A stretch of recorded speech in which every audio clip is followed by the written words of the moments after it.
Hi guys, I'm Yun Sir and welcome back to YouTube Voiceover. And இன்னைக்கு இந்த ஒரு வீடியோல ஆல்ரெடி பார்த்த சாப்டர்லயே வந்து இன்னும் 2 சாப்டர் தான் வந்து பார்க்க போறோம். அண்ட் செகண்ட் லைஃப் ரங்கர் அதோட வந்து 2 சாப்டர் வந்து பார்க்க போறோம். அண்ட் இந்த வீடியோ கொஞ்சம் கூட ஸ்கிப் பண்ணாம பாருங்க. அண்ட் இந்த வீடியோ இன்னும் வந்து சுவாரஸ்யமா வந்து போகும். அண்ட் அதே சமயத்துல என் ஃப்ரெண்ட் வந்து வீடியோ வந்து போட்டுருக்க மாட்டான். அதுக்கு ரீசன் வந்துட்டு அவன் ஒரு ஸ்பெஷல் வீடியோ வந்து ரெடி பண்றான். நீங்க வந்து கொடுத்த சப்போர்ட்ல வந்து அவன் ஒரு ஃபயர் ஆகி ஒரு ஸ்பெஷல் வீடியோ வந்து ரெடி பண்றான். அதனால அது கொஞ்சம் கூட வந்து மிஸ் பண்ணாம பாருங்க. அதை கேட்டீங்கன்னா வந்து இப்போ சாட்டர்டே சண்டே வந்து ரிலீஸ் ஆயிரும். அதனால கொஞ்சம் கூட வந்து மிஸ் பண்ணாம வந்து அது பாத்துருங்க. அண்ட் அது சூப்பரா இருக்கும்.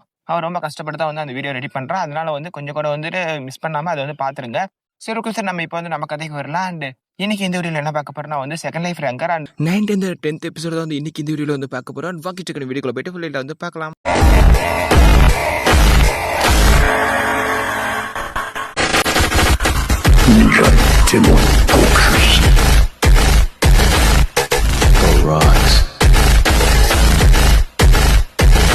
அப்படி இந்த சீனை வந்து கட் பண்ணி நம்ம ஹீரோவே வந்து காமிக்கிறாங்க. நம்ம ஹீரோ என்ன பண்றான்னா அந்த ஹார்ட்டை வந்து ஃபுல்லா சாப்பிட்டு முடிச்சிடறான். அண்ட் முடிச்ச உடனே அவன் போன்ஸ் எல்லாமே வந்து அப்படி ஹீல் ஆக ஆரம்பிக்குது. அண்ட் அவனுக்கு ஒரு சில ஸ்கில் பாயிண்ட்ஸ்ல வந்து அவனுக்கு வந்து ஏறி இருக்கும். அண்ட் அப்ப நம்ம ஹீரோ செக் பண்ணி பாக்குறான். அதுல வந்து அவன் ஸ்கில் பாயிண்ட்ஸ் வந்து நிறையவே வந்து ஏறி இருந்தது. அண்ட் இதை பார்த்துட்டு பரவாயில்ல, நம்ம வந்து ஓரளவுக்கு பவர்ஃபுல் ஆயிட்டோம் அப்படின்னு சொல்லி நினைக்கிறேன். அண்ட் அதே டைம்ல நம்ம ஹீரோட மற்ற ஸ்கில்ஸோட டீடைல்ஸ் எல்லாம் வந்து இப்பதான் காமிக்க ஆரம்பிக்கிறாங்க. அந்த கோல்டு பிளேட் சொல்லி ஒரு ஸ்கில் இருந்துச்சுல, அதுல வந்துட்டு ஒன்னு இருக்குது. அது வந்துட்டு பிசிக்கல் ரெசிஸ்டன்ஸ் அப்படின்னு சொல்லி ஒன்னு இருக்குது. அது 7% வந்து இன்க்ரீஸ் ஆயிருக்குது. அது என்னன்னா வந்துட்டு நம்ம ஹீரோ வந்து ஏதாவது ஃபைட்டுக்கு போறான்னா இது ஓரளவுக்கு டேமேஜ் ஆனா கூட வந்து நம்மளால ஹீரோ வந்து அந்த ஒரு பழைய ஸ்டேட்லயே வந்து சண்டை போட முடியும். அதுதான் வந்து பிசிக்கல் ரெசிஸ்டன்ஸ் அப்படி சொல்லி வந்து இருக்குது. அது அப்படிதான் போட்டிருந்தது. அண்ட் அதே மாதிரி வந்துட்டு வின் டு ஃபைட் அப்படி சொல்லி ஒன்று இருக்குது.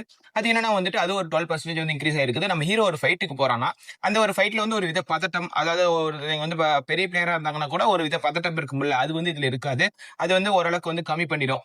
இப்ப வந்துட்டு பயம் இல்லாம வந்துட்டு சண்டை போட்டா வந்து ஈஸியா ஜெயிக்கிறதுன பாசிபிலிட்டிஸ் வந்து அதிகமா இருக்கும். அண்ட் அந்த மாதிரி வந்து அது கொஞ்சம் ஹெல்ப் பண்ணும். அண்ட் இந்த ஸ்கில் எல்லாத்தையும் பார்த்து நம்ம ஹீரோ வந்துட்டு பரவாயில்ல, நம்ம இங்க வந்து ஃபைட் பண்ணது ரொம்ப நல்லதா போச்சு அப்ப நம்ம ஹீரோ வந்து நினைக்கிறேன். அண்ட் அதெல்லாம் அந்த ஃபைட்ல முடிச்சதுக்கு அப்புறம் நம்ம ஹீரோ என்ன பண்றான்னா அந்த கேவ்ல வந்து நிறைய பேட்ஸ் எல்லாம் இருந்துச்சு. அது எல்லாத்தையும் வந்து அதையும் வந்து கில் பண்ணி அதோட டீத், அதாவது அதோட பல்லு எல்லாத்தையும் வந்து கொண்டு வந்து கலெக்ட் பண்ணி வச்சுக்கிட்டு ஒரு லிக்விட் வந்து எடுத்து அது மேல ஊத்துறான். அது ஊத்தும் போது வந்து ஒரு பவுடர் மாதிரி மாறுது.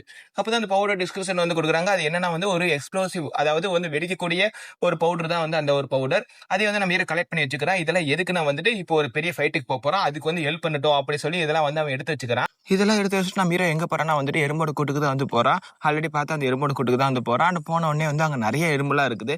அதெல்லாம் நம்ம ஹீரோ வந்து பார்த்துட்டு சரி ஓகே இதோட தான் ஃபைட் பண்ணணும் அப்படின்னு சொல்றான். ஏன்னா அதுக்கு ரீசன் என்னன்னா வந்துட்டு நம்ம ஹீரோ வந்து தேடி வந்த ஆர்டிஃபேக்ட் வந்து இங்கதான் இருக்குது.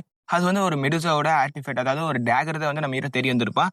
அண்ட் அதனால இதெல்லாம் வந்து காலி பண்ணாதான் அந்த இடத்துக்கு போக முடியும் அப்படி சொல்லிட்டு நம்ம ஹீரோ என்ன பண்றான்னா அவன் ஆல்ரெடி வந்து கலெக்ட் பண்ணி வச்சா அந்த ஒரு வெடிக்கக்கூடிய அந்த ஒரு பவுடர் தூக்கி வந்து இது எறும்பு தூக்கி போட்டு லைட் ரன் பண்ணி அப்படியே வந்து பத்த வச்சு விட்டுறான். அண்ட் அது எல்லாமே வந்து வெடிக்க ஆரம்பிக்குது. அப்படியே நெருப்பத்தி விட்டு எல்லா இடமும் வந்து பத்து எரிய ஆரம்பிக்குது.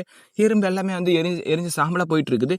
அண்ட் அப்படியே வந்து அதை பார்த்துட்டு இருக்கும்போதே வந்து ஒரு சில எறும்புலாம் வந்துட்டு எரியல. அப்புறம் நம்ம ஹீரோ வந்து போய் அட்டாக் பண்ண ஆரம்பிக்கிறேன். அண்ட் அதே சமயத்துல அப்பதான் வந்து அங்க இருக்க நல்லா வந்து அதிர ஆரம்பிக்குது. நம்ம ஹீரோக்கு வந்து என்னாச்சுன்னே புரியல. அண்ட் அப்பதான் தெரியுது ராணி, அதாவது எறும்போட ராணி வருது. இல்லைன்னா வந்து இது பெரிய எறும்புன்னு கூட சொல்லலாம். அண்ட் அப்பதான் நம்ம ஹீரோக்கு புரியுது இதுதான் வந்து பாஸா இருக்கும். அண்ட் இதை தோக்கடிச்சாதான் நம்ம அங்க போக முடியும், அந்த மெடிசோட வந்து கத்தி எடுக்க முடியும் அப்படின்னு சொல்லிட்டு நம்ம ஹீரோ வந்து இதோட ஃபைட் பண்ண ஆரம்பிக்கிறான்.